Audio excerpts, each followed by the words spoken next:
भगवान श्री कृष्ण से कितना कुछ छूटा।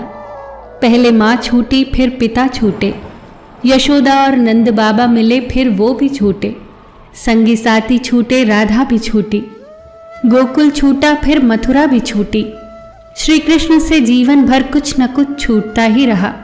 अगर नहीं छूटा तो वो था उनका देवत्व, उनकी मुस्कान, उनकी सकारात्मकता। इतना सब होने के बाद भी भगवान श्री कृष्ण दुख के नहीं, उत्सव के प्रतीक हैं। सब कुछ छूटने पर भी कैसे खुश रहा जाता है, ये श्री कृष्ण से अच्छा और कोई नहीं सिखा सकता।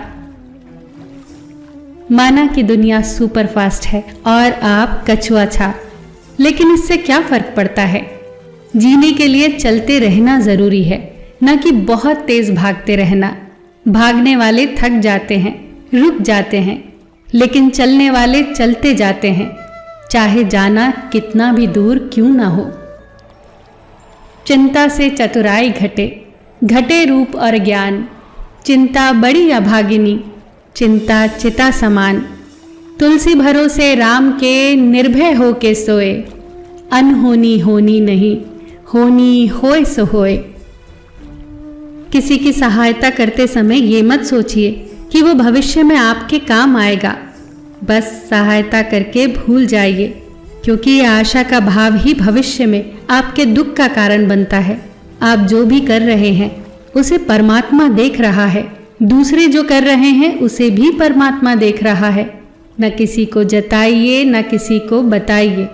बस इतना विश्वास रखिए कि जब ईश्वर ने उसकी सहायता के लिए आपको भेजा है, तो निश्चित ही जब आपको आवश्यकता होगी तो वो किसी न किसी को जरूर भेज देगा। काबू में रखिए प्रार्थना के समय अपने दिल को, काबू में रखिए खाना खाते समय अपने पेट को, काबू में रखिए किसी के घर जाएं तो अपनी आंखों को, काबू में रखिए महफिल में जाएं तो अपनी जुबान को, काबू में रखिए पराया धन देखकर अपने लालच को।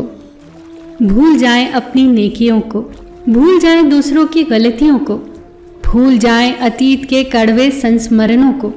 छोड़ दे दूसरों को नीचा दिखाना, छोड़ दे दूसरों के धन की चाह रखना, छोड़ दे दूसरों की चुगली करना, छोड़ दे दूसरों की सफलताओं से दुखी होना, और फिर देखें जीवन कितना आनंदमय हो जाता है।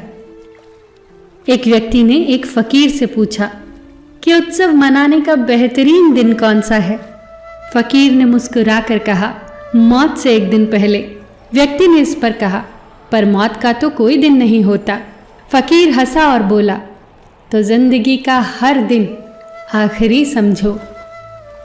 दूध को दुखी करो तो दही बनता है, दही को सताने पर मक्खन बनता है, मक्खन को सताने पर घी बनता है।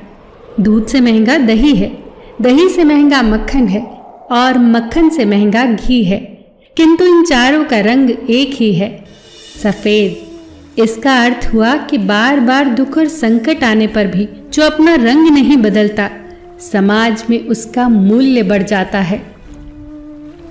दिल टूटने पर भी हंसना, शायद जिंदा दिली इसी को कहते हैं। ठोकर लगने पर भी मंजिल तक भटकना, शायद तलाश इसी को कहते हैं। किसी को चाहकर भी न पाना, शायद चाहत इसी को कहते हैं। टूटे खंडर में बिना तेल के दिए जलाना, शायद उम्मीद इसी को कहते हैं। गिर जाने पर भी फिर से खड़ा होना, शायद हिम्मत इसी को कहते हैं। और ये उम्मीद, हिम्मत, चाहत, तलाश, शायद जिंदगी इसी को कहते हैं। फिर मिलेंगे दोस्तों अगली वीडियो के साथ। तब तक के लिए अपना ख्याल रखना और हमेशा मुस्कुराते रहना।